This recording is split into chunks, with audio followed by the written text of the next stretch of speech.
নমস্কার বন্ধুরা, আমি বাসন্তী। আপনারা দেখছেন great Indian food with Basanti channel. অন্যদিনের মতন আজও আমি একটা নতুন রেসিপি নিয়ে আপনাদের সামনে হাজির হয়েছি। আজকে আমার রেসিপি হলো দই ইলিশ। অনেকে তো অনেকভাবে করে, তো আমি কিভাবে এই দই ইলিশ বানাই, তো চলুন এই দই ইলিশ রেসিপিটা আপনাদের করে দেখাই। দই ইলিশ বানানোর জন্য এখানে আমি 6 পিস ইলিশ মাছ নিয়ে নিয়েছি। প্রথমে ইলিশ মাছ নুন, হলুদ আর লঙ্কা দিয়ে আমি মাখিয়ে রেখে দেব। দিয়ে দিচ্ছি নুন, একটু হলুদ দিচ্ছি 2 চামচ কাঁচা লঙ্কা আর একটু সর্ষের তেল দিয়ে দিচ্ছি।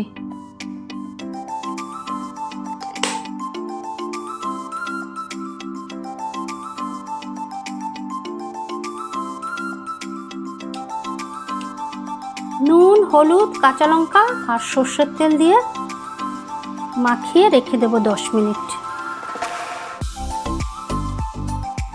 দই ইলিশের জন্য একটা মশলা বানিয়ে নিচ্ছি। 1/2 চামচ কালো সর্ষে, 1 চামচ হলুদ সর্ষে,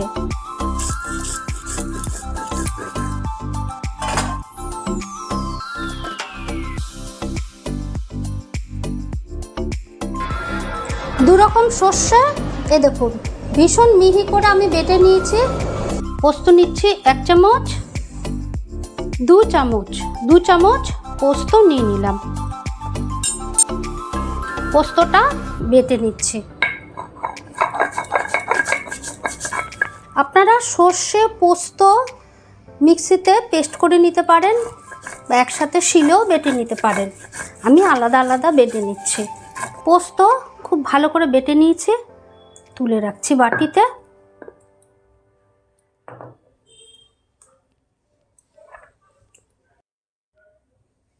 সর্ষে আর পোস্ত আমি একই বাটিতে তুলে রাখছি। একটা বাটি নিয়ে তার মধ্যে 200 গ্রাম দই দিয়ে দিচ্ছি। এখানে একটু আমি দইয়ের পরিমাণটা বেশি নিলাম, তার কারণ যেহেতু আমি দই ইলিশ বানাবো। দই নেওয়ার পরে খুব ভালো করে একটু ফেটিয়ে নিতে হবে। দইটা খুব ভালো করে ফেটিয়ে নিয়েছি। এখানে সর্ষে আর পোস্ত একসাথে আমি বেটে রেখে দিয়েছি। এই দইয়ের ফেটানো দইয়ের মধ্যে ভালো করে মিশিয়ে নেব।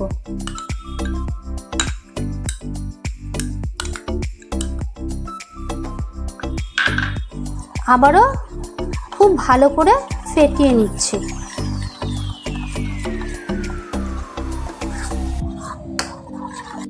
স্বাদ মতো নুন দিয়ে দিচ্ছি। অল্প একটু কালারের জন্য হলুদ দিয়ে দিচ্ছি। হলুদ কিন্তু বেশি দেবেন না।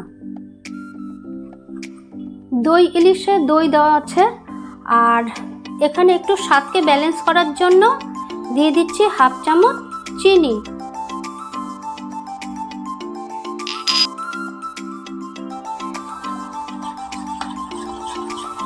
দইয়ের মিশ্রণটা আবারও খুব ভালোভাবে আরেকটু মিশিয়ে নিচ্ছি।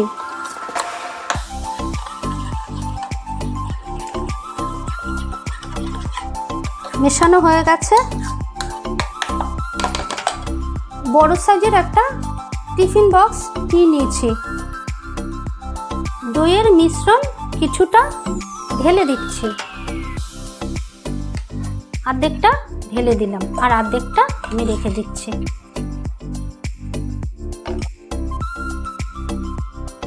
ম্যারিনেট করা ইলিশ মাছের পিসগুলো টিফিন বক্সের মধ্যে সাজিয়ে দিচ্ছি।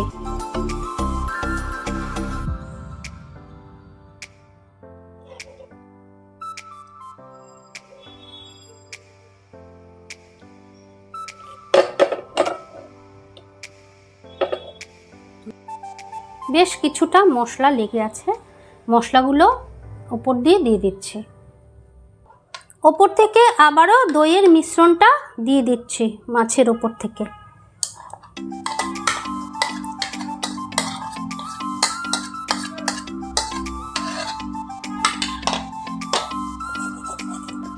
ওপর দিয়ে দিচ্ছি 4টে কাঁচা লঙ্কা, আর দিয়ে দিচ্ছি 3 থেকে 4 চামচের মতন সর্ষের তেল।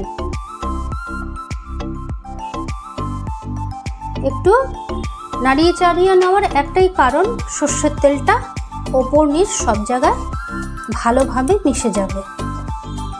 এবার ঢাকনা দিয়ে ঢেকে 10 মিনিট রেখে দিচ্ছি। একটা কড়াই নিয়ে নিয়েছি, কড়াইয়ের উপরে এরকম একটা স্ট্যান্ড আমি এরকম উল্টে দিলাম। স্ট্যান্ডটা নেওয়ার একটাই কারণ, স্ট্যান্ডটা নিলে এরকম টিফিন বক্সটা বসাতে সুবিধা হবে। দিয়ে দিচ্ছি বেশ কিছুটা পরিমাণে জল।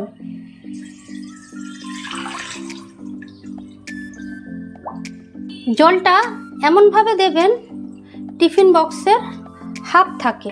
এবার ঢেকে দিলাম, গ্যাসটা ধরিয়ে দিচ্ছি।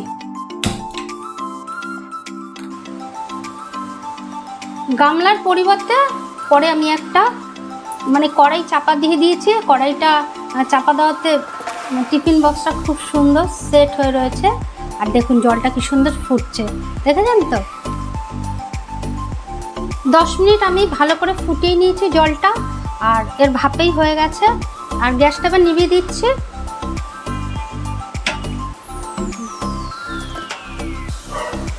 টিফিন বক্সটা একটু ঠান্ডা হতে দিচ্ছি, ঠান্ডা হয়ে গেলে আপনাদের দেখাচ্ছি।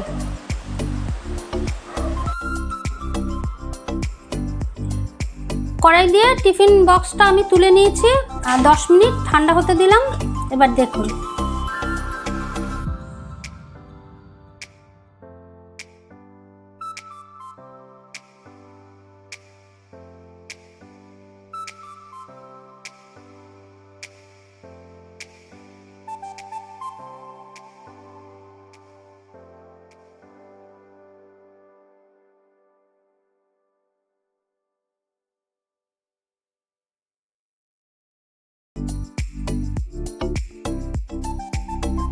দেখলেন তো দই ইলিশ বানানো কতটা সোজা, আর খেতেও ভীষণ টেস্ট হয়, আর বানানোটাও কিন্তু ভীষণই সোজা। সেটা তো আপনারা দেখলেন।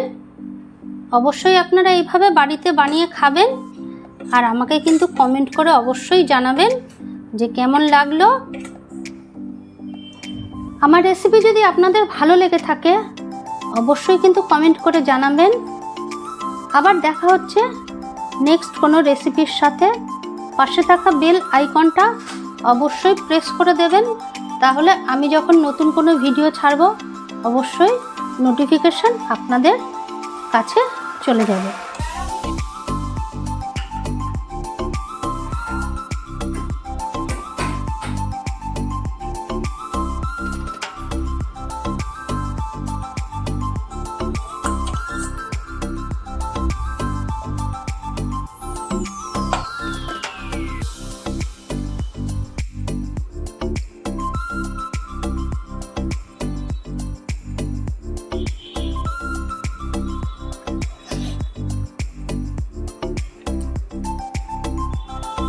ভীষণ ভালো খেতে হয়েছে।